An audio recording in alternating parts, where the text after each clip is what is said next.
Isang malamig at tahimik na gabi sa baryo namin, nakaupo ako sa harap ng lumang bahay na yari sa kahoy. Ang liwanag mula sa kaisa-isang poste ng ilaw sa kalsada ay nagbibigay ng maputlang sinag sa paligid. Ang aso kong si Bantay ay nakadapa sa tabi ko, tahimik na nagmamasid sa dilim.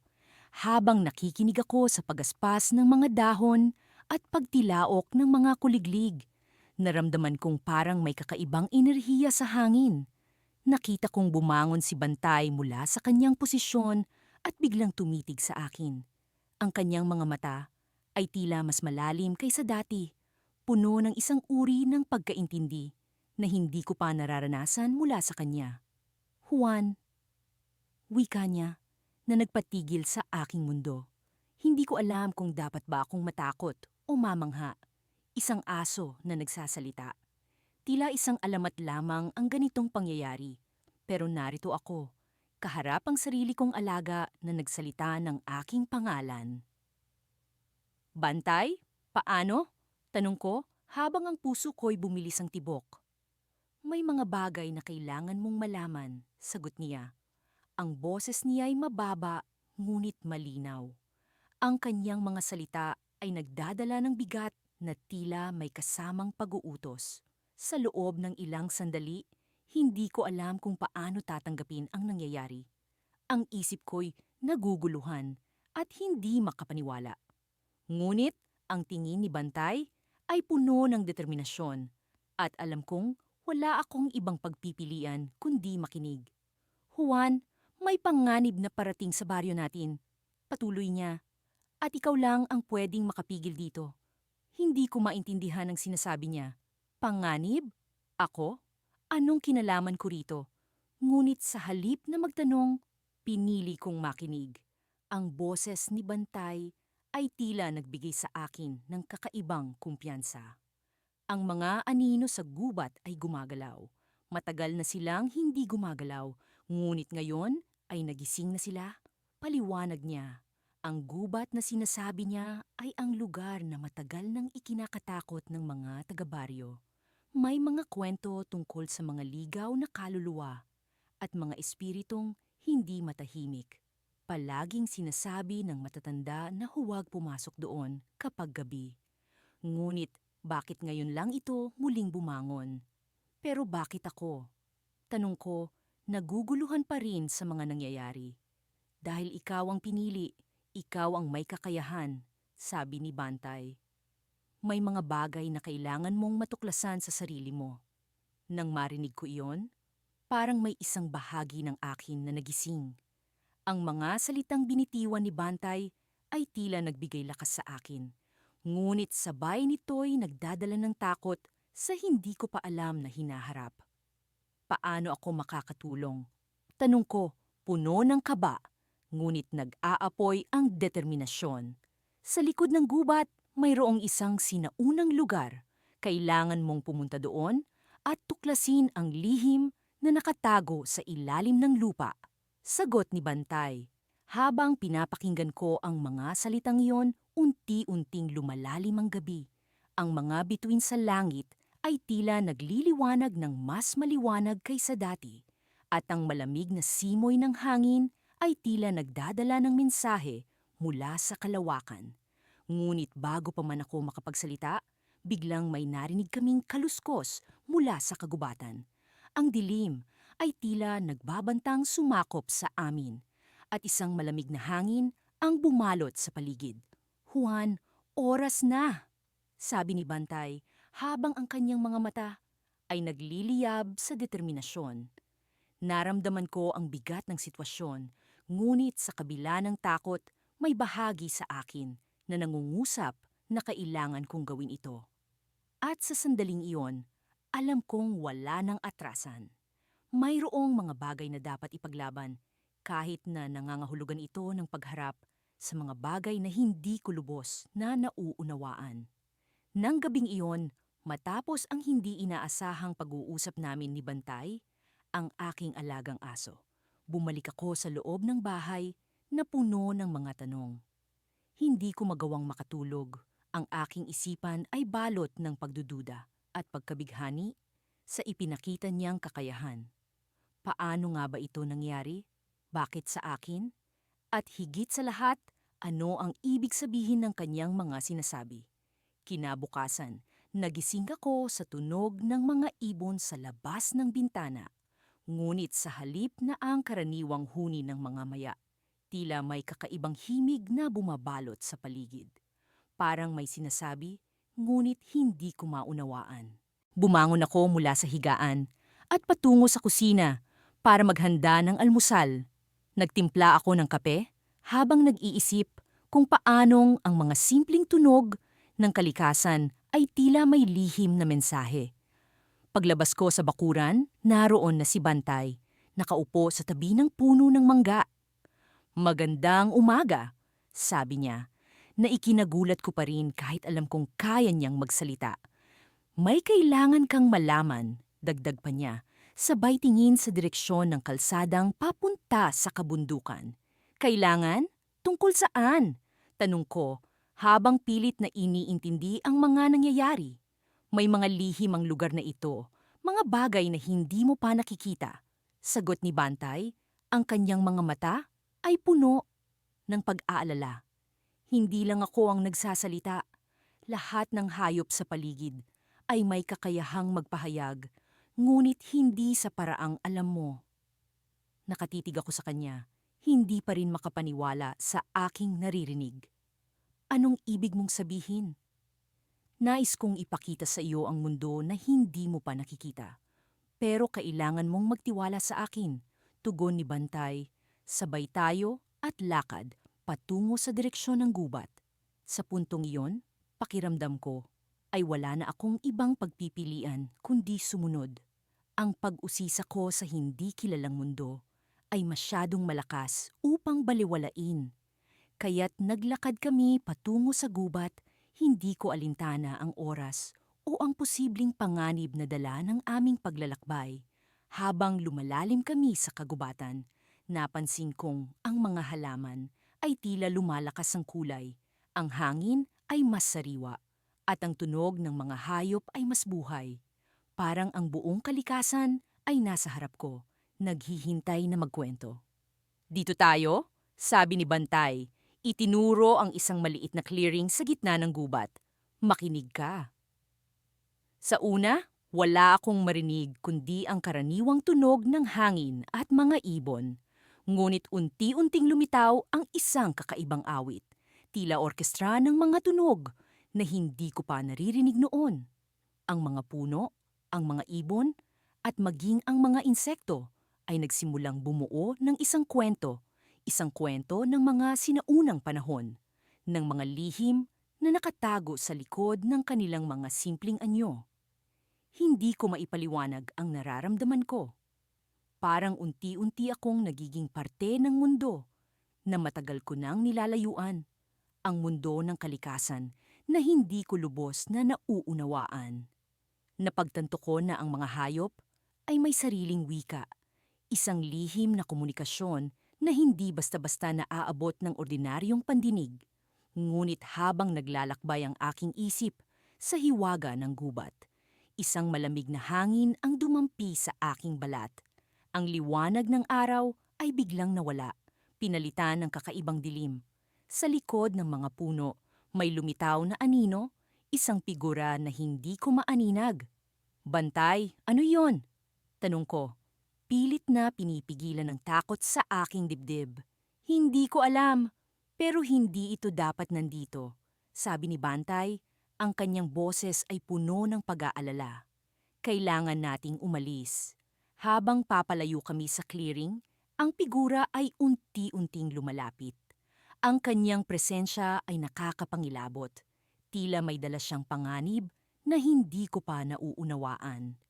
Ngunit sa aking pagtakbo, naramdaman kong may kakaibang koneksyon sa pagitan namin, isang pakiramdam na hindi ko maipaliwanag. Sa dulo ng gubat, huminto kami ni Bantay, parehong hingal at puno ng katanungan.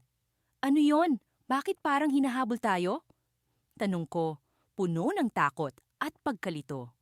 "Babalik siya, at kapag bumalik siya, kailangan kang maghanda," sabi ni Bantay. sa dosanda. Ang kanyang mga mata ay puno ng pagsisiyasat at pag-aalala. Sa puntong iyon, alam kong hindi pa tapos ang kwento. Ang gabi kung saan nagsimulang magsalita si Bantay ay simula pa lamang ng mas malalim na kwentong nagtatago sa likod ng mga lihim ng kagubatan. At sa susunod niyang pagbalik, kailangan kong malaman kung ano ang tunay na kahulugan ng kanyang mga babala. Sa kabila ng gabi, habang ang hangin ay nagdadala ng malamig na simoy mula sa kabundukan, nakaupo ako sa harap ng aking lumang kubo kasama ang aso kong si Bantay. Simula nang magsalita si Bantay, ang mga gabi ko'y naging mas makulay. Ang mga kwentong kanyang isinasalaysay ay puno ng hiwaga at kakaibang karanasan na tila ba hinango mula sa ibang mundo. Ngunit ngayong gabi, may kakaiba sa kanyang tono. Parang may alalahanin siyang gustong iparating. Kailangan nating mag-usap. Sabi ni Bantay, ang kanyang mga mata ay tila ba nagliliwanag sa ilalim ng buwan. May mga bagay na dapat mong malaman, mga bagay na hindi mo pa naiintindihan. Napatigil ako. Ang aking puso'y tila ba tumigil sa paghinga. Ano pa kaya ang hindi ko alam? Sa aming mga pag-uusap, marami na akong natutunan mula sa kanya tungkol sa mga lihim ng kalikasan, ang mga halimaw na sa tingin ko'y katang-isip lamang at ang mga tao na naglalakbay sa mga daan ng hiwaga. Pero ang tono ni Bantay ngayon ay may halong kaba.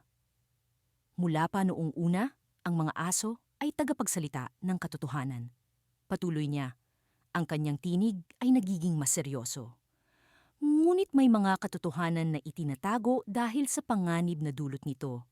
Isa ka sa mga napiling makaalam ng mga bagay na ito, pero ang kapalit ay hindi basta-basta.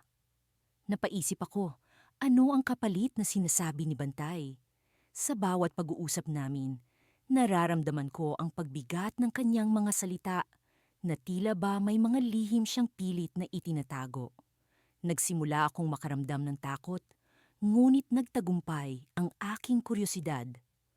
Anong kapalit? Tanong ko, ang aking boses ay nanginginig sa kaba. Ang iyong kaligtasan, sagot ni Bantay, ang kanyang mga mata ay tila ba nagbabanta. May mga nilalang na hindi ka pa nakikilala, mga nilalang na nagmamasid, naghihintay. Sila ang mga tagapangalaga ng lihim na ito. At sa oras na malaman mo ang lahat, hindi ka na magiging ligtas. Ang mga salitang iyon ay nagbigay ng bigat sa aking dibdib. Ang baryo namin ay palaging tahimik, palaging ligtas.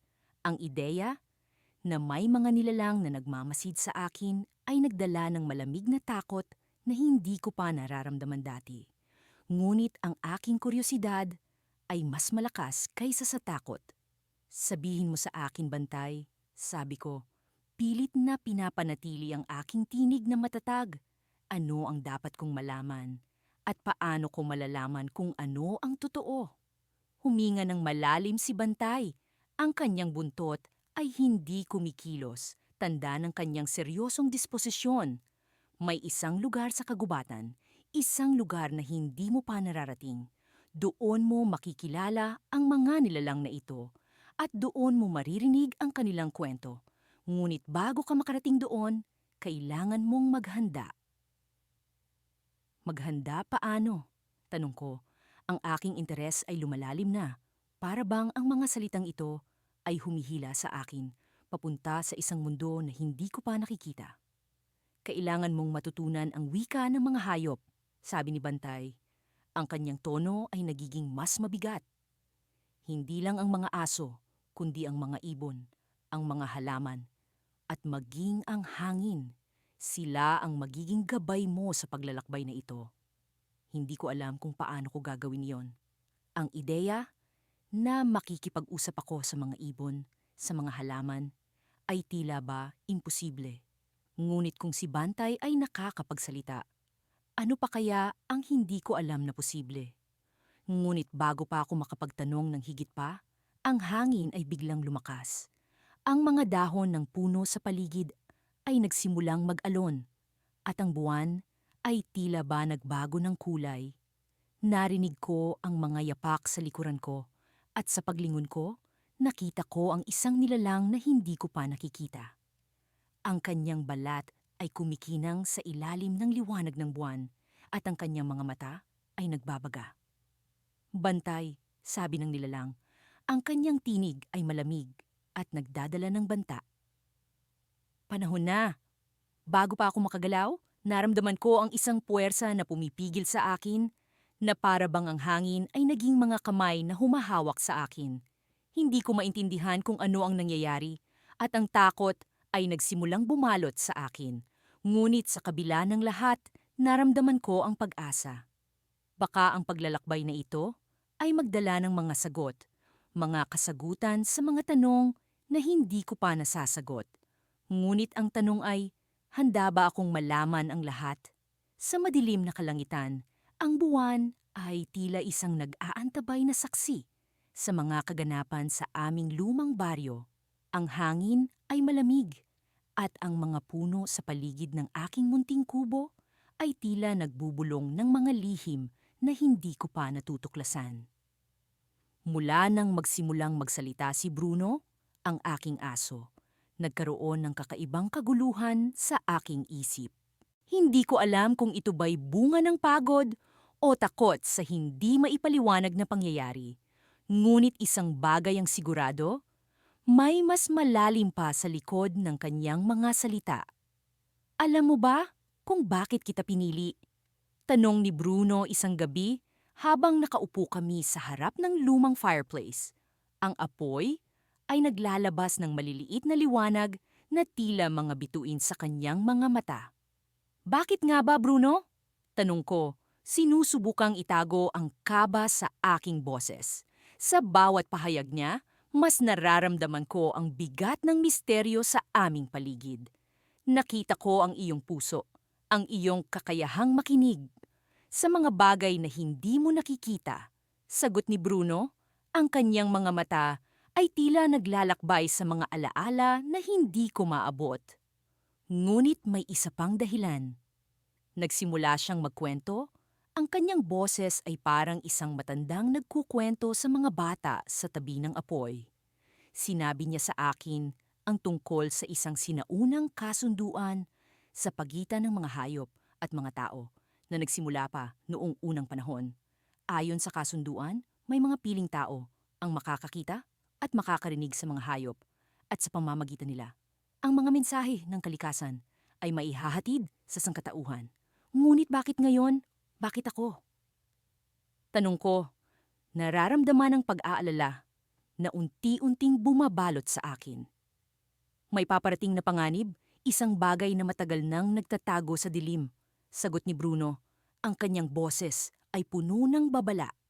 Ikaw ang kailangan namin upang matulungan kaming itigil ito. Sa puntong iyon, narinig ko ang tunog ng mga yapak sa labas ng kubo. Ang tunog ay nagmula sa kagubatan, isang bagay na hindi ko narinig noon. Bumangon ako at tinignan si Bruno. Ang kanyang mga mata ay nagbago. Mula sa pagkakaroon ng kalma ay naging puno ng pag-aalala. May darating, sabi niya, ang kanyang boses ay nagiging mas malalim. At kailangan mo itong harapin. Lumabas ako ng kubo, kasama si Bruno, at naglakad kami patungo sa pinagmumula ng tunog. Ang dilim ay tila mas makapal, at ang buwan ay nagtatago sa likod ng mga ulap na parang ayaw magpakita ng liwanag sa aming landas. Sa gitna ng kagubatan, nakita ko ang isang figura, isang matandang lalaking may daladalang baston. Ang kanyang mga mata ay tila puno ng lihim na kaalaman. Ikaw ang pinili, hindi ba? Tanong niya. Ang kanyang boses ay parang hangin na dumadaan sa mga dahon ng puno. Oo, ngunit hindi ko alam kung bakit, sagot ko, nararamdaman ang bigat ng kanyang presensya. May darating na dilim, isang bagay na matagal nang nagtatago sa lilim ng ating mundo, sabi niya. Ang kanyang boses ay puno ng pag-aalala. Kinakailangan mong makipagsapalaran kahit sa mga bagay na hindi mo maintindihan. Hindi ko alam kung ano ang ibig niyang sabihin, ngunit alam kong may malalim na katotohanan sa likod ng kanyang mga salita. Ang dilim na kanyang tinutukoy ay tila nag-aantay lamang sa likod ng mga puno, handang lumamon sa anumang hindi handa sa kanyang pagdating. Bakit ako? Tanong ko, nararamdaman ang takot na lumalaganap sa aking dibdib dahil ikaw ang makakakita, ang makakarinig. Sagot niya. Ang kanyang mga mata ay naging malalim na parang dagat na puno ng mga lihim. At si Bruno ang iyong gabay. Sa puntong iyon, naramdaman ko ang malamig na hangin na dumaan sa aking katawan, tulad ng isang babala mula sa hinaharap. Ang matandang lalaki ay unti-unting naglaho sa dilim. Ang kanyang presensya ay nag-iwan ng hindi maipaliwanag na takot sa akin. Bumalik kami ni Bruno sa kubo, at sa loob ng aking isipan, ang mga tanong ay nagiging mas marami. Ang kagubatan ay tila nagtatago ng isang lihim na hindi ko pa kayang harapin. Ang dilim ay tila nagsisimulang gumalaw, handang umabot sa sinuman na hindi handa sa kanyang pagdating. Habang nakaupo kami sa harap ng fireplace, narinig ko ang isang bulong mula sa labas. Ang tunog ay tila nagmumula sa hangin, isang boses na hindi ko pa naririnig. Mag-ingat, sabi ni Bruno. Ang kanyang boses ay puno ng pag-aalala. Ang dilim ay naghihintay. At sa puntong iyon, naramdaman ko ang paggalaw ng hangin sa paligid ng kubo, tila may mga mata na nagmamasid sa bawat galaw namin. Ang buwan ay nagpakita muli, ngunit ang kanyang liwanag ay tila nagbabadya ng isang panibagong simula. Isang simula na puno ng hindi maipaliwanag na takot at pag-aasa. Sa dilim, ang kwento ay hindi pa nagtatapos. Ang mga tanong ay nagsisimulang lumitaw at ang mga sagot ay nagtatago sa lilim ng kagubatan, handang lumabas sa tamang panahon. Ang dilim ay nag-aantay at ako, kasama si Bruno, ay kailangan harapin ang mga lihim na ito bago pa man sila lumamon. Ang katahimikan ng baryo ay tila baga isang kumot na nakabalot sa akin habang naglalakad ako pa uwi. Ang mga bituin ay tila mga mata na nakamasid mula sa kalangitan at ang malamlam na sinag ng buwan ay nagbibigay liwanag sa daan. Nasa likuran ko si Bantay, ang aking aso na nagsimulang magsalita isang gabi na hindi ko malilimutan. Simula nang mangyari iyon, ang lahat ay nagbago. Ang mga usapan naming dalawa ay puno ng hiwaga at kakaibang karunungan. Hindi ko alam kung paano o bakit siya nagsimulang magsalita. Ngunit unti-unti ko nang natututunan na ang bawat salitang lumalabas sa kanyang bibig ay may malalim na kahulugan. Habang papalapit kami sa kubo, naramdaman ko ang kakaibang presensya. Parang may malamig na hangin na dumaan sa aking batok. Sinubukan kong huwag pansinin ito. Ngunit nang marinig ko ang mabigat na pagbuntong hininga ni Bantay, alam kong may kakaiba. May nararamdaman ako, amo, bulong ni Bantay habang ang kanyang mga mata ay naglalakbay sa paligid. May nagmamasid sa atin. Hindi ko maintindihan kung bakit. Pero ang kanyang mga salita ay nagbigay ng kakaibang kaba sa aking dibdib. Sinubukan kong maging kalmado, ngunit hindi ko maiwasang magtanong, sino kaya? Wala akong kasiguraduhan, sagot niya. Pero may nararamdaman akong panganib. Ang mga salitang iyon ay nagpakilig sa akin, ngunit nagdesisyon akong magpatuloy sa paglakad. Pagdating namin sa bahay, agad kong siniguro na nakalock ang mga pinto at bintana. Ang kubo ay tila isang maliit na kuta, ngunit sa gabing iyon, parang hindi sapat ang proteksyon nito. Habang nakaupo kami sa sala, si Bantay ay nagpatuloy sa pag-uusap. May mga bagay sa mundong ito na hindi mo pa nauunawaan, amo. Ang aking kakayahang magsalita ay bahagi lamang ng mas malaking hiwaga. Anong ibig mong sabihin? Tanong ko habang sinusubukan kong intindihin ang kanyang sinasabi. May mga nilalang na hindi mo pa nakikita. Mga nilalang na may kapangyarihang higit pa sa iyong inaakala. At sa bawat gabi na lumilipas, mas nagiging malapit sila sa iyo. Ang kanyang mga salita ay nagbigay ng takot sa akin. Hindi ko alam kung dapat ba akong magpasalamat na may nagsasalitang aso na nagbabantay sa akin o matakot dahil sa mga sinasabi niya.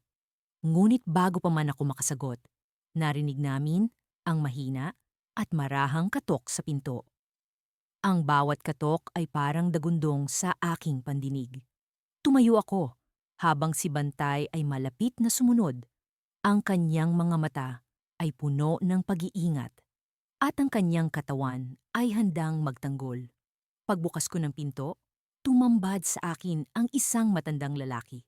Ang kanyang mukha ay puno ng mga kulubot at ang kanyang mga mata ay tila walang kinang. Ngunit may kakaibang kapangyarihan sa kanyang presensya na agad kong naramdaman. Magandang gabi, pati niya sa akin, ngunit ang kanyang boses ay malamig at walang emosyon. Ikaw ba ang may-ari ng asong ito? Tumingin siya kay Bantay na noon ay nag-aalab ang mga mata. Ako nga, sagot ko, habang nararamdaman ko ang pagtaas ng tensyon sa paligid. May mahalagang bagay akong ipapabatid sa iyo, sabi ng matanda, at naramdaman ko ang bigat ng kanyang mga salita. Ang aso mong nagsasalita ay tanda ng isang sumpa. Isang sumpa na dapat mong malaman. Ang aking puso ay bumilis ang tibok. Ano ang kanyang ibig sabihin? Bakit ngayon lang niya ito sinabi? Bago pa man siya makapagpatuloy, naramdaman ko ang paggalaw ni Bantay sa aking tabi. Ang kanyang mga mata ay nakatuon sa matanda at para bang may silent na pag-uusap na nangyayari sa pagitan nila. Hindi mo siya dapat pagkatiwalaan, amo. Bulong ni Bantay sa akin. May lihim siyang itinatago. Ang mga salitang iyon ay nagbigay ng kaba sa akin. Ang matandang lalaki, sa kanyang malamig na presensya, ay parang may daladalang misteryo na hindi ko pa nauunawaan. Naramdaman ko ang bigat ng sitwasyon at ang mga tanong na bumabagabag sa aking isipan. Bago ko pa man makapagdesisyon, ang matanda ay nagpatuloy. Ang sumpa ay ang kakayahan niyang magsalita, ngunit may kapalit ito. Sa bawat gabing lumilipas, lumalapit ang panganib na dulot ng kanyang kakayahan. Sa kanyang mga salita, naramdaman ko ang malamig na hangin na dumaan sa aking batok, kasabay ng pag-usig ng hiwaga at takot. Ano ang kapalit ng kakayahan ni Bantay, at sino ang mga nilalang na nagmamasid sa amin? Sa gabing iyon, iniwan kami ng matanda na puno ng tanong at pag-aalinlangan. Ang kanyang banta ay nakabitin sa hangin, at si Bantay, sa kanyang katahimikan, ay nagbigay ng kaalaman na lalong nagpagulo sa aking isipan. Ang gabi ay naging mas madilim, at ang hiwaga ay tila isang makapal na ulap na bumabalot sa amin. Sa susunod na mga araw, kailangan kong malaman ang katotohanan. Ngunit sa ngayon, ang banta ay nananatiling nakabitin, at ang aking aso na nagsasalita ay ang tanging kasama sa laban ng mga hindi nakikitang kalaban. Sa kinagabihan ng hindi ko malilimutan, habang ang mapanunghabang mga bituin ay kumikislap sa kalangitan, at ang palamig ng hangin ay unti-unting bumabalot sa baryo, naramdaman kong may kakaiba sa paligid. Ang aking alagang aso, si Bantay, ay tahimik na nakatingin sa akin habang nakaupo sa tabi ko. Sa loob ng ilang linggo, simula noong nagsimula siyang magsalita, naging abala ako sa pakikipag-usap sa kanya. Parehong nabighani at natatakot sa kanyang kakayahan. Ngunit sa gabing ito, may kakaibang lamig na hindi dulot ng hangin ang nararamdaman ko, para bang may nakatago sa dilim na nagmamasid sa amin. May nararamdaman ka ba, Bantay? Tanong ko sa kanya, isang tanong na dati ay tila imposible, ngunit ngayoy bahagi na ng aking pang-araw-araw. May kakaibang enerhiya, amo, sagot niya, Ang kanyang boses ay may bahagyang pag-aalala. Parang may nagmamasid sa atin. Nagbuhos ako ng malamig na tubig sa aking mga palad at hinaplos ang aking mukha. Umaasang mawala ang kaba. Sa kabila ng lahat ng hindi kapanipaniwalang mga bagay na nangyari, hindi ko pa rin matanggap ng buo na ang aso ko ay nagsasalita. Ngunit wala akong ibang mapagkukunan ng lakas kundi siya sa mga oras na ito. Ano sa tingin mo ang dapat nating gawin? Muling tanong ko, hinahanap ang kanyang payo. Mas mabuting manatili tayong alerto. Baka may mangyari na hindi natin inaasahan, sagot ni Bantay. Ang kanyang mga mata ay tila nagbabala. Habang nakaupo kami sa aming veranda, naririnig ko ang tahimik na pag-awit ng mga kuliglig at ang malayong tunog ng agos ng ilog. Ngunit sa likod ng mga natural na tunog na ito, may tila bulong na hindi ko maipaliwanag. Halos hindi ko marinig ngunit nararamdaman ko sa aking buto. Sa bawat galaw ng hangin, tila may mga mata sa dilim na nagmamasid, naghihintay. Bantay, ano kaya ang motibo ng sinumang nagmamasid sa atin? Tanong ko, umaasang may sagot siya. May mga nilalang na hindi nakikita ng mata ng tao. Ang ilan sa kanila ay may sariling layunin. Sagot niya, ang kanyang boses ay bumaba sa isang bulong. Ngunit hindi lahat ay may mabuting intensyon. Sa bawat segundo na lumilipas, ang aking kaba ay lalo pang tumitindi. Hindi ko alam kung paano ko haharapin ang hindi nakikitang banta. Ngunit alam kong kailangan kong magtiwala sa aking alaga. Sa mga oras na ito, si Bantay ang naging gabay ko sa mundong hindi ko lubos na maintindihan. Bigla, sa kabila ng mga anino, isang kakaibang liwanag ang pumasok sa aming beranda. Tila lumulutang sa hangin. Ang liwanag na ito ay may kulay na ginto, nagsasalamin ng mga bituin sa kalangitan. Sa gitna ng liwanag, may hugis na unti-unting nagkakalinaw. Isang anyong tao na may mahaba at kumikislap na buhok. Ang mga mata ay nagliliwanag na parang mga buwan. Ano ito, Bantay? Tanong ko, halos hindi makapaniwala sa aking nakikita. Isa siyang tagapagbantay, ngunit hindi ko alam kung siya'y kaibigan o kalaban. Sagot ni Bantay, ang kanyang boses ay puno ng pag-aalinlangan. Ang nilalang ay nagsalita, ang kanyang boses ay parang musika na lumulutang sa hangin. Nagsimula ka ng isang paglalakbay na hindi mo lubos na naiintindihan, ngunit narito ako upang gabayan ka. Ano ang ibig mong sabihin? Tanong ko, ang aking boses ay nanginginig sa takot at pag-aasam. Ang kakayahan ng iyong aso ay hindi lamang isang himala. Ito ay bahagi ng mas malaki pang plano, isang plano na kailangan mong tuklasin. Sagot ng nilalang.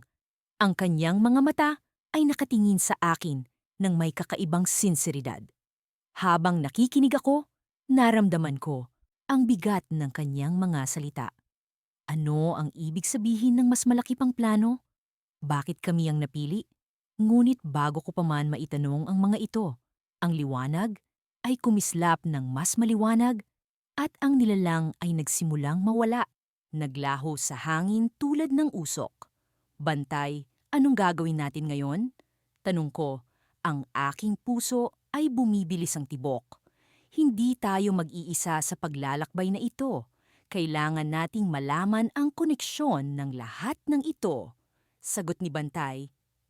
Ang kanyang boses ay puno ng determinasyon. Habang ang gabi ay patuloy na lumalalim, ang aking isip ay puno ng mga tanong. Ang aking puso ay puno ng kaba. Ang hindi inaasahang bisita ay nag-iwan ng mga palatandaan na hindi ko pa lubos na nauunawaan. Ngunit alam ko na, sa likod ng takot at pag-alinlangan, may bagong pag-asa na nagsisimulang umusbong. Sa bawat hakbang na dadalhin namin ni Bantay, alam kong may misteryo na naghihintay na malutas. Isang misteryong maaaring baguhin ang lahat ng alam ko tungkol sa mundo. Ang gabi ay tila walang hanggan sa gitna ng katahimikan ng aming baryo. Ang tunog ng mga kuliglig ay nagsilbing musikang bumabalot sa aking pag-iisip habang iniisip ko ang mga nangyari nitong mga nakaraang araw. Simula nang magsalita si Bantay, Koripad din Munay Godsits. Ang aking aso, ang mundo ko ay nagbago. Hindi ko alam kung ito'y isang biyaya o sumpa, ngunit hindi ko maitatanggi na nagdala ito ng kakaibang kulay sa aking buhay. Nagsimula ang lahat sa isang karaniwang gabi. Pagod ako sa maghapong pagtatrabaho sa bukid at naglalakad pa uwi. Si Bantay, gaya ng nakasanayan, ay naghintay sa pintuan. Tila ba mayroon siyang gustong sabihin. At nang bumuka ang kanyang bibig at marinig ko ang kanyang boses, nalaman kong hindi na ito isang karaniwang gabi. May dapat kang malaman, wika niya. Ang kanyang tinig ay tila ba isang tahimik na bulong sa hangin. May nangyayari sa baryo na hindi mo pa nakikita. Sa una, nagduda ako. Paanong ang isang aso na tila ba ang tanging alam ay kumain, matulog at maglaro ay may kaalaman sa anumang misteryo? Ngunit habang lumalalim ang mga araw, unti-unti kong napagtanto ang katotohanan na dala ng kanyang mga salita. Ang mga bagay na dati kong hindi pinapansin ay nagkaroon ng kahulugan. May mga tao sa baryo na tila ba nagkukubli ng lihim, mga tingin na puno ng pag-aalinlangan at mga bulong na hindi ko mawari. Sa tuwing mag-uusap kami ni Bantay, palagi siyang may mga binibigay na pahiwatig. Nangungusap ang kanyang mga mata, puno ng awa at babala. May mga gabi na ang dilim ay hindi natural, sabi niya minsan, habang kami naglalakad sa pampang ng ilog. May mga tunog na hindi mo dapat marinig at mga aninong hindi mo dapat makita. Sinubukan kong sundan ang kanyang mga pahiwatig.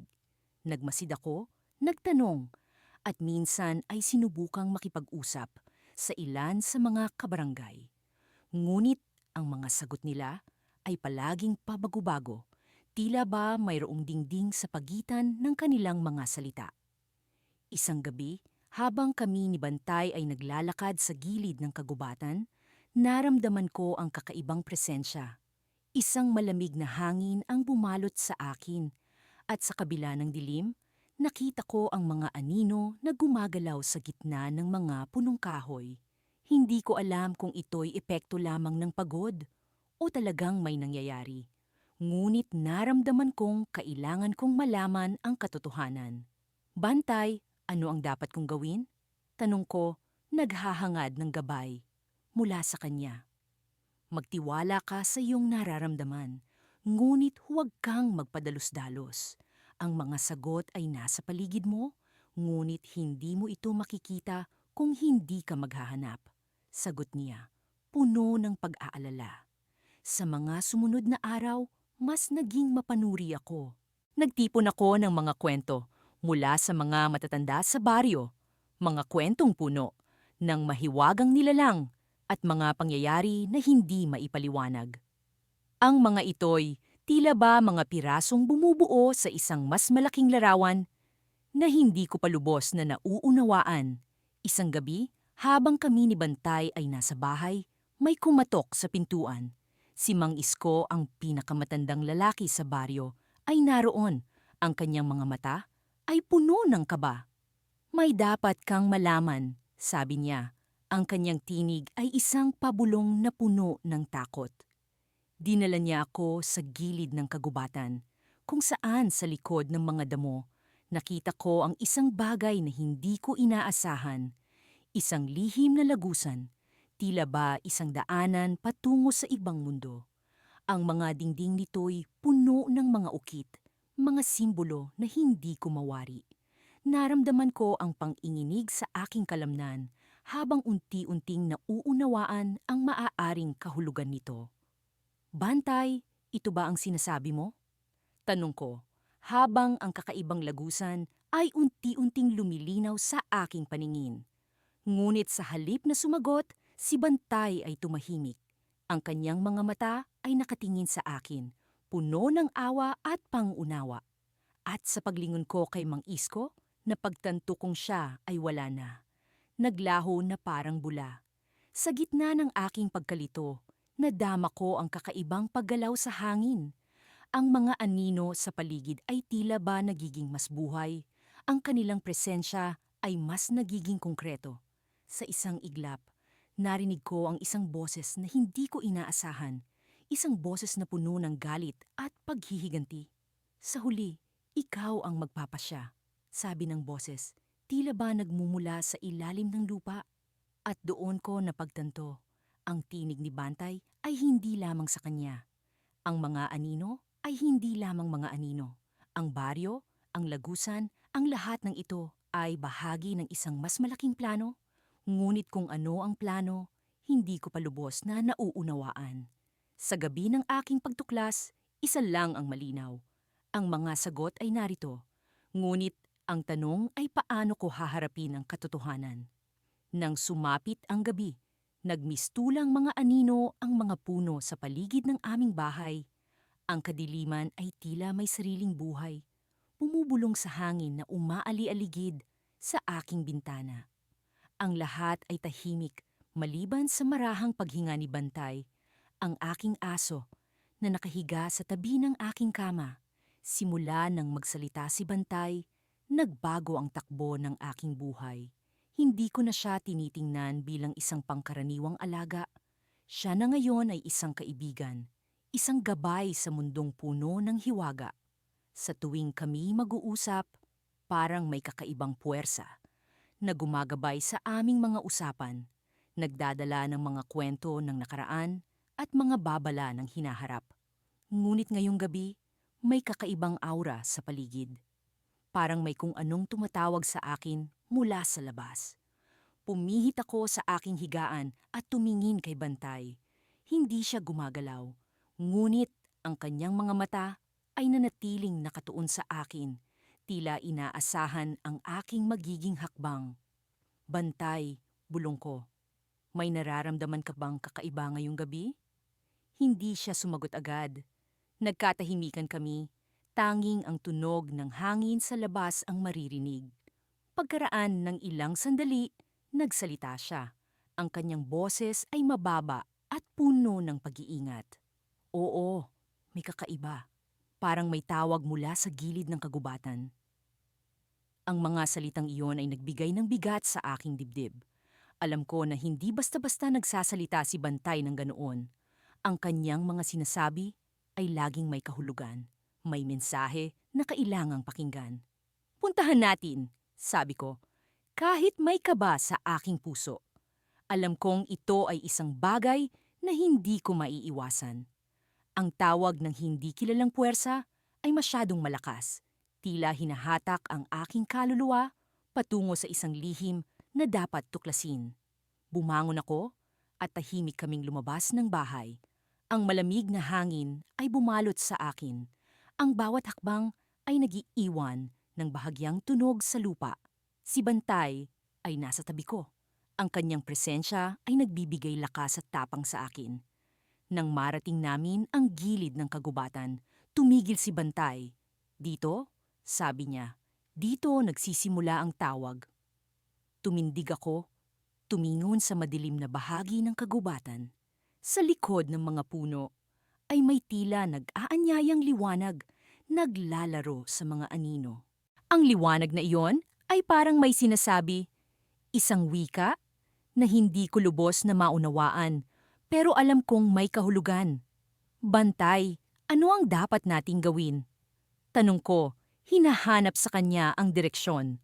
Sumunod sa liwanag, ngunit maging handa sa kung anuman ang maaaring matuklasan. Sagot niya, puno ng pag-iingat ang kanyang boses. Nagpatuloy kami, ang aking mga hakbang ay mabibigat ngunit determinado. Ang liwanag ay nagiging mas maliwanag habang kami papalapit. Parang ito'y isang pintuan patungo sa ibang mundo, isang lugar na hindi ko pa nabibisita. Nang kami nasa harap na ng liwanag, bigla itong nagbago. Ang mga anino ay nagsimulang mag-iba ng hugis. Nagmistulang mga tao, mga nilalang na nagmamasid at nag-aanyaya. Sa gitna ng mga ito ay isang matandang lalaki. Ang kanyang mga mata ay puno ng kaalaman at misteryo. Matagal ka nang hinihintay, sabi ng matanda. Ang kanyang boses ay tila nagmula sa pinakalalim na parte ng kagubatan. Ang aso mo ay hindi isang pangkaraniwang hayop. Siya'y isang tagapangalaga, isang gabay sa mga tulad mo. Nagulat ako sa kanyang sinabi.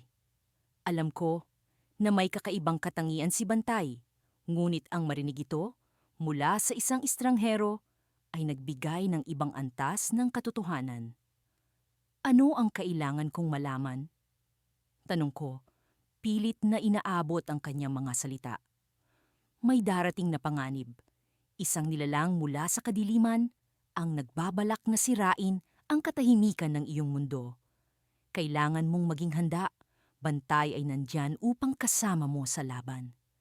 Ang mga salitang iyon ay nagbigay ng bigat sa aking puso. Ang takot at kaba ay naghalo sa aking isipan. Ngunit bago pa ako makapagsalita, ang matanda ay biglang nawala. Ang mga anino ay bumalik sa kanilang dating anyo at ang liwanag ay naglaho. Tumayo kami ni Bantay sa gitna ng kagubatan, puno ng tanong at pag-aalala. Pero alam ko na, kahit ano pa ang mangyari, may kasama ako sa laban na darating. Si Bantay, ang aking aso na nagsimula magsalita isang gabi, ay hindi lamang isang kaibigan, kundi isang tagapagtanggol.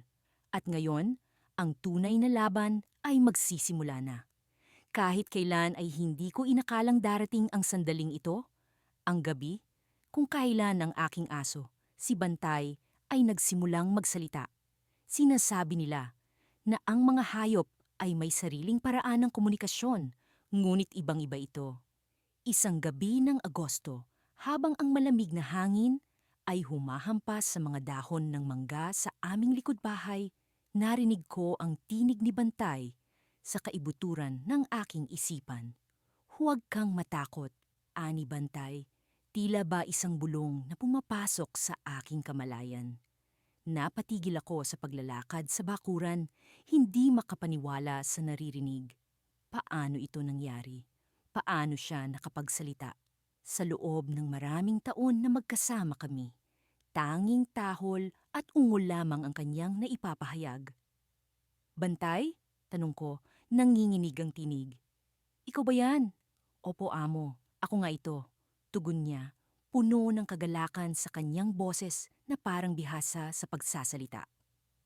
Matagal ko nang nais makipag-usap sa iyo. Hindi ko alam kung paano tumugon.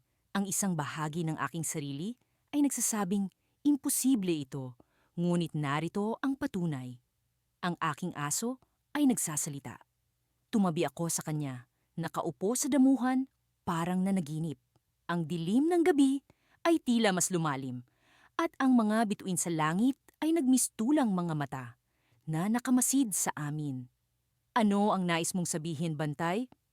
Usisa ko, sinubukang gawing normal ang hindi ka panipaniwalang sitwasyon.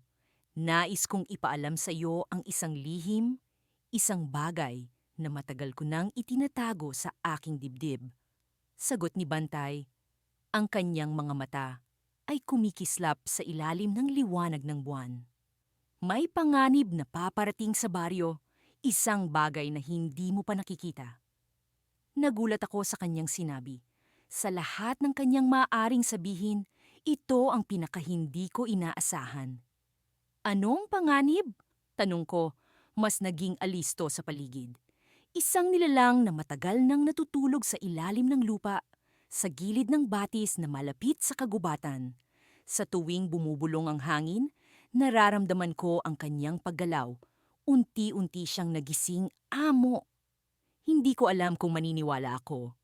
Ang kwento ni Bantay ay parang isa sa mga alamat na madalas ikwento ng mga matatanda sa baryo. Ngunit may kakaibang pananabik sa kanyang boses, isang pahiwatig na ang kanyang sinasabi ay hindi basta-basta katang-isip lamang. Paano mo nalaman ito, Bantay? At bakit ngayon ka lang nagsasalita? Tanong ko, puno ng pag-aalinlangan. Isa akong bantay, hindi lamang ng bahay, kundi ng kalikasan. Matagal na akong nagmamasid, Paliwanag niya, tila may malalim na kahulugan sa kanyang mga salita. Hinihintay ko ang tamang panahon para ibahagi ito sa iyo. At ang panahon na iyon ay ngayon, sa gabing ito. Sa kabila ng aking pag-aalinlangan, may tiwala ako kay Bantay. Sa mga taon ng aming pagsasama, hindi niya ako iniwan. Palagi siyang nandyan, mapagkakatiwalaan, at ngayon ay tila nais niyang ipagsanggalang ang aming baryo mula sa panganib na hindi ko lubos maisip. Anong dapat nating gawin? Tanong ko, handang sumunod sa kanyang mga mungkahi. Kailangan nating maghanda, amo. Kailangan nating ipaalam sa iba, sa mga tao sa baryo. Kailangan nating magkaisa. Hindi ko alam kung paano ko ipapaliwanag sa mga kapitbahay ang aking nalamang impormasyon mula sa isang aso. Ngunit naiintindihan ko ang kahalagahan nito. Kung tama ang sinasabi ni Bantay, dapat kaming maging handa. Habang nag-uusap kami ni Bantay, narinig ko ang isang kakaibang tunog mula sa kagubatan. Isang malalim at mahabang ugong na pumupuno sa hangin. Kinilabutan ako. Ang tunog ay tila ba nagsasabing may gumagalaw na malalim sa lupa. Isang pahiwatig ng paparating na panganib na binanggit ni Bantay. Narinig ko rin iyan, amo. Hindi na tayo nag-iisa. Sabi ni Bantay, ang kanyang tinig ay puno ng pag-aalala. Tumayo ako, hinahaplos ang balahibo ni Bantay. Alam kong hindi na kami maaaring mag-atubili. Kailangan naming kumilos, ngunit hindi ko alam kung ano ang aming haharapin. Ang misteryo ng kanyang babala ay nananatili, isang anino ng panganib na nagtatago sa likod ng bawat puno at bato sa aming baryo. Sa kabila ng takot na bumabalot sa akin, isang bagay ang malinaw, hindi na ako nag-iisa sa laban na ito. Ang aking aso, si Bantay, ay kasama ko. Ngunit sa likod ng kanyang tapang, isang tanong ang patuloy na bumabagabag sa akin. Ano nga ba ang nilalang na ito? At anong kapalaran ang naghihintay sa amin?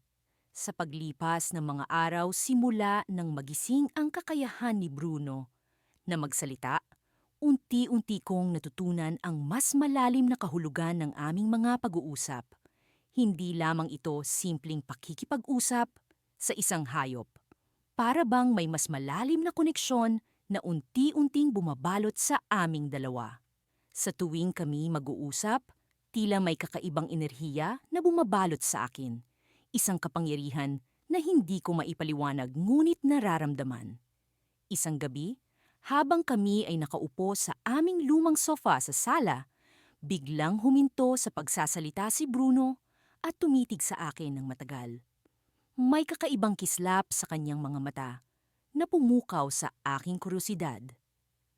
Ano ang iniisip mo, Bruno? Tanong ko, sinusubukang basahin ang kanyang iniisip. May bagay na kailangan mong malaman, sagot ni Bruno. Ang kanyang boses ay mas malalim kaysa sa dati. Hindi lamang ako ang nagbago, ikaw rin. Ang kakayahan kong magsalita ay may kaugnayan sa iyo. Naguluhan ako sa kanyang sinabi.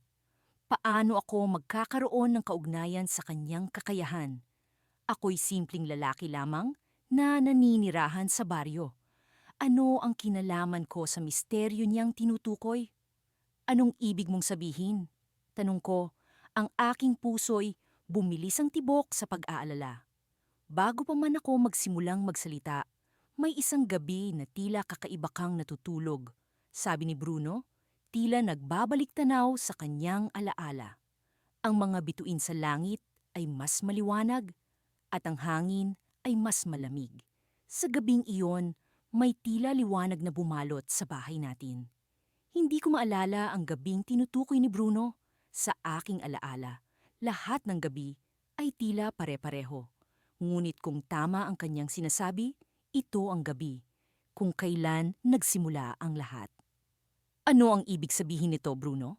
Ano ang nangyari sa akin noong gabing iyon? Tanong ko, hindi mapigilang mag-alala. May tinig na bumulong sa akin noong gabing iyon? Sagot ni Bruno. Ang kanyang tinig ay puno ng seryosong pag-iingat. Isang tinig na nagsabi sa akin na magbago na ang lahat. Na ikaw, ang aking amo, ay may kakayahan na hindi mo pa natutuklasan. Tila bumagsak ang mundo ko sa kanyang sinabi. Ako? May kakayahan? Hindi ko alam kung paano ito tatanggapin. Ngunit sa kabila ng pag-aalinlangan, may bahagi sa akin na tila naniniwala. Ano ang kakayahan na iyon, Bruno? Tanong ko, ang aking tinig ay puno ng takot at pag-asam. Hindi ko paganap na naiintindihan, sagot ni Bruno, na tila naguguluhan din. Ngunit nararamdaman ko na ang kakayahan mong ito ay may kaugnayan sa akin. Na ikaw ang dahilan kung bakit ako nagsimulang magsalita. Sa mga salitang iyon, biglang bumukas ang pinto ng aming bahay na tila wala namang hangin sa labas. Napalingon kami pareho ni Bruno at sa pintuan ay may anino ng isang matandang lalaki na tila nakatingin sa amin. Ang kanyang presensya ay biglang nagdulot ng lamig sa loob ng bahay na parang may kakaibang kapangyarihan siyang dala. Hindi mo pa lubos na nauunawaan, ngunit malapit mo nang matuklasan. Sabi ng matandang lalaki. Ang kanyang tinig ay tila bumubulong sa hangin. Ang kakayahan mo ay hindi lamang para sa pag-uusap sa hayop, kundi para sa mas malalim na layunin. Napatingin ako kay Bruno at siya'y tila hindi makapagsalita, na parang may alam siya, ngunit ayaw niyang sabihin. Sino kayo? Ano ang ibig sabihin nito? Tanong ko sa matandang lalaki. Ang aking tinig ay puno ng pag-aalala. Ngunit bago pa man siya makasagot, siya'y biglang nawala. Parang usok na tinangay ng hangin. Naiwan kaming dalawa ni Bruno na naguguluhan at puno ng tanong. Ang kanyang mga huling salita ay tila nakatatak sa aking isipan. Sa gabing iyon, hindi ko makuhang makatulog. Ang mga sinabi ni Bruno at ang presensya ng matandang lalaki ay patuloy na gumugulo sa aking isipan. Ano nga ba ang kakayahan kong sinasabi? Sa ilalim ng kumot, ang aking puso'y tila bumibilis ang tibok sa dilim. Puno ng pag-aalinlangan at pag-asam. Hindi ko na alam kung ano ang mangyayari sa mga susunod na araw. Ngunit isang bagay ang sigurado. Ang aking buhay ay hindi na magiging kasing payak gaya ng dati. Ang kapangyarihang hindi ko paganap na nauunawaan ay tila naghihintay na matuklasan. Ang gabi lumalim. At habang nakahiga ako sa kama, narinig ko ang tahimik na bulong ni Bruno sa ilalim ng kanyang hininga. Malapit mo nang malaman. Kung tatanungin mo ako kung kailan nagsimula ang lahat ng ito, sasabihin ko sa iyo na parang isang bangungot na hindi ko mawari kung paano nagumpisa. Pero ang totoo, nagsimula ang lahat noong isang gabi kung saan ang tahimik na baryo ay tila puno ng mga misteryo na handang magpakita sa sino mang may lakas ng loob na tumingin. Nasa likod bahay ako noon, pinapahanginan ang sarili matapos ang isang mahabang araw ng pagtatrabaho sa bukid. Si Bantay, ang aking aso, ay nakahiga sa tabi ko, tila walang pakialam sa mundo. Karaniwan na sa kanya ang magpahinga sa ganitong oras, ngunit nang bigla siyang bumangon at tumingin sa akin ng diretsyo, alam kong may kakaiba. Bakit ka ganyan makatingin, Bantay? Tanong ko. Sinusubukang magpatawa sa sarili kong kaba, hindi ko inasahan na sasagot siya. Alam mo bang hindi lang ako ang may kakayahang magsalita? Sabi ni Bantay, gamit ang isang tinig na tila mula sa ibang dimensyon. Nanlaki ang mga mata ko. Hindi ko alam kung ano ang mas nakakagulat. Ang katotohanang nagsalita ang aso ko o ang pahayag niya na hindi siya nag-iisa sa ganitong kakayahan. Sa mga sumunod na oras, ipinaliwanag ni Bantay na may mga hayop sa baryo na nagtatago ng kanilang kakayahan sa pagsasalita. At sila'y may mahalagang misyon. Bakit hindi ninyo sinabi sa akin ito noon pa? Tanong ko, hindi makapaniwala sa naririnig. Dahil hindi ka pa handa? Sagot ni Bantay. Ngayon, kailangan mo kaming tulungan. May paparating na panganib na nagbabanta sa atin lahat. Mula sa kanyang mga kwento, nalaman ko ang isang lihim na grupo ng mga hayop, mga pusa, ibon, kahit mga kabayo, na may kakayahang magsalita at nagkakaisa upang protektahan ang baryo mula sa isang matagal ng banta. Isang makapangyarihang nilalang na may kakayahan ding makipag-usap sa mga hayop, ngunit sa mas masamang paraan. May mga tao sa baryo na nagtatangkang makuha ang kapangyarihang ito para sa kanilang pansariling interes. Dagdag ni Bantay, kailangan mong tulungan kaming pigilan sila. Hindi ko alam kung paano ko magagawa iyon. Isang simpleng lalaki lamang ako na ang tanging alam ay magbungkal ng lupa at mag-alaga ng mga hayop. Ngunit sa kabila ng aking takot, naramdaman ko ang pangangailangan na tumulong. Kung hindi ako kikilos, sino pa ang gagawa nito? Sino pa ang makakapagligtas sa baryo at sa mga lihim na boses ng mga hayop? Sumang-ayon ako sa plano ni Bantay. Sa mga susunod na araw, palihim kong kinausap ang iba pang mga hayop na may kakayahang magsalita. Nakilala ko si Mingming, isang pusang mahilig maglaro sa bubong. Si Paco, isang kabayong may tindig na parang hari. At si Luningning, isang ibong may tinig na parang musika sa pandinig. Sa tulong nila, nagsimula kaming bumuo ng estratehiya. Ang aming layunin, pigilan ang mga taong nagtatangkang gamitin ang kapangyarihan ng mga hayop para sa masamang layunin. Sa bawat araw na lumilipas, nararamdaman ko ang lumalalim na koneksyon sa kanila. Ang kanilang mga kwento, ang kanilang mga karanasan, lahat ito'y naging bahagi ng aking bagong mundo. Ngunit sa kabila ng aming pag-aasam na magtagumpay, may isang tanong na hindi ko maiwasang isipin. Sino ang nilalang na nagbibigay ng banta sa amin? At ano ang tunay niyang layunin? Habang patuloy kaming nag-uusap at nagbabalak, nararamdaman ko ang lumalalang presensya ng isang hindi nakikitang kaaway. Isang gabi, habang naglalakad ako pauwi galing sa isang lihim na pagpupulong, naramdaman ko ang kakaibang presensya sa hangin. Ang mga puno ay tila may mga mata na nakamasid sa akin, at ang hangin ay may dalang malamig na babala. Mula sa likuran ng isang puno, lumitaw ang isang matandang lalaki na tila may kaalamang hindi pangkaraniwan. "Bakit ka nandito?" tanong ko. Sinusubukang itago ang aking takot. "Alam mo bang ang kapangyarihan ng mga hayop ay kayang baguhin ang takbo ng mundo?" Sagot niya, may halong misteryo sa kanyang tinig. Bago pa man ako makasagot, narinig ko ang mga boses ng mga hayop, tila umiiyak, nagtatawag ng tulong. Mula sa dilim, bumungad ang isang nilalang na hindi ko inakala. Isang malaking uwak na may mga mata ng apoy. Siya ang banta, ang panganib na matagal na naming kinatatakutan. At sa sandaling iyon, naisip ko, ito na ang simula ng isang laban na hindi ko inasahan. Ang nilalang na ito ay may kapangyarihan na hindi ko pa nakikita. At ang aming baryo ay nasa bingit ng panganib.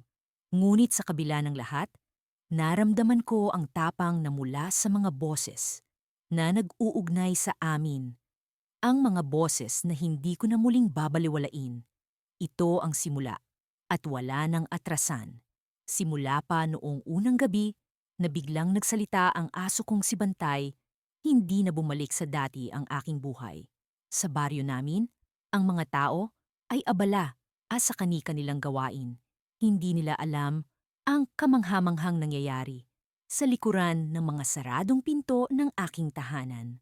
Ako'y naging abala sa pakikipag-usap kay Bantay na tila ba isang matalik na kaibigan na palaging may kwento o paalala. Sa paglipas ng mga araw, mas lumalim ang aming koneksyon. Natutunan kong hindi lamang siya nagsasalita ng mga simpleng salita, kundi may mga bagay na alam siya na tila imposible para sa isang aso.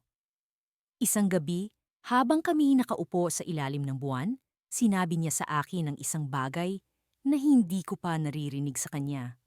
Daniel, may mga lihim ang bayan na ito na dapat mong malaman. Nagulat ako sa kanyang sinabi. Bagamat nasanay na ako sa kanyang pagsasalita, ang pagbanggit niya sa mga lihim ng bayan ay nagbigay sa akin ng kakaibang kaba. Ano ang ibig mong sabihin, Bantay? Tanong ko, habang sinusubukan kong pigilin ang pag-aalala na bumabalot sa aking dibdib. Tahimik na tumingin sa akin si Bantay. Ang kanyang mga mata ay parang may lalim na walang hanggan. Hindi lahat ng tao sa baryo ay kung sino ang inaakala mo. May mga puwersang gumagalaw na hindi mo nakikita at dapat kang mag-ingat. Hindi ko alam kung paano ko tatanggapin ang sinabi niya. Sa loob ng maraming taon, ang baryo namin ay tila payapa at tahimik. Walang krimen, walang gulo. Pero ngayon, sa mga salitang binitiwan ni Bantay, parang may nagising na bahagi ng aking isipan na matagal nang natutulog. Daniel, may isang tao sa baryo na nagtatago ng isang lihim na maaring magpabagsak sa ating lahat. Sabi niya, mas seryoso kaysa dati. At kailangan mong malaman kung sino siya bago pa mahuli ang lahat. Ing mga salitang ito ay tila kidlat na tumama sa akin. Sino sa baryo ang may ganitong klasing kapangyarihan? Sino ang may lihim na kayang magpabagsak sa amin? Maraming tanong ang bumuhos sa isip ko, ngunit walang kasagutan. Paano mo nalaman ito, Bantay? Tanong ko, umaasa sa kahit anong palatandaan o impormasyon. Muli niyang tiningnan ng buwan bago sumagot. Ang mga kapangyarihan ay hindi lamang para sa tao. Minsan, ang mga hayop ay binibigyan ng kakayahan upang protektahan ang kanilang mga minamahal. Kaya narito ako. Sa puntong iyon, naalala ko ang mga kwento ng matatanda tungkol sa mga hayop na may espesyal na kakayahan, ngunit palagi kong iniisip na ito'y mga alamat lamang. Ngayon, nasa harapan ko ang patunay na ang mga kwento ay may bahid ng katotohanan. Anong gagawin natin, Bantay? Tanong ko, puno ng pag-aalala. Paano natin malalaman kung sino ang taong ito? Ngumiti siya sa akin. Isang uri ng ngiti na puno ng pag-asa. May mga palatandaan, Daniel. Magsimula ka sa mga taong hindi mo pa kilala ng lubos. Alamin mo ang kanilang mga kwento. At gamitin mo ang iyong puso upang makita ang katotohanan. Ang mga salitang iyon ay nagbigay sa akin ng lakas. Alam kong mahirap ang aming misyon, ngunit kasama ko si Bantay, handa akong harapin ang anumang pagsubok. Sa sumunod na mga araw, sinimulan kong kilalanin ang mga tao sa baryo. Nagpunta ako sa mga lugar na hindi ko pa napuntahan. Nakipag-usap ako sa mga tao, nagmasid, nagtanong. Hanggang sa isang gabi, habang naglalakad ako pa uwi, may narinig akong mga bulungan mula sa likod ng isang lumang bahay. Seryoso ang mga tinig, parang may tinatalakay na mahalaga. Nagkubli ako sa dilim, sinubukang pakinggan ang kanilang usapan. Kapag hindi natin nagawa ito, mawawala ang lahat sa atin, sabi ng isang tinig. Kailangan nating kumilos bago sila magising. Ang mga salitang iyon ay nagpatibok ng puso ko ng mabilis. May isang plano, isang lihim na plano na nagaganap sa baryo. Lumapit ako ng bahagya, marahan, sinubok na alamin kung sino ang mga tao sa likod ng usapan. Ngunit bago ko pa man makita ang kanilang mga mukha, naramdaman ko ang malamig na hangin sa aking likuran. Hindi ko alam kung bakit, pero bigla akong nakaramdam ng takot. Paglingon ko, nagulat ako sa aking nakita. Si Bantay, na dapat nasa bahay na, ay naroon at nakatingin sa akin, parang may gustong sabihin. Bantay, anong ginagawa mo dito? Tanong ko. Pero bago pa siya makasagot, narinig ko ang mga hakbang papalapit sa akin mula sa likod. Hindi ko alam kung ano ang mangyayari, pero alam kong hindi kami ligtas. Sa sandaling iyon, naramdaman ko ang tunay na pang-anib sa baryo.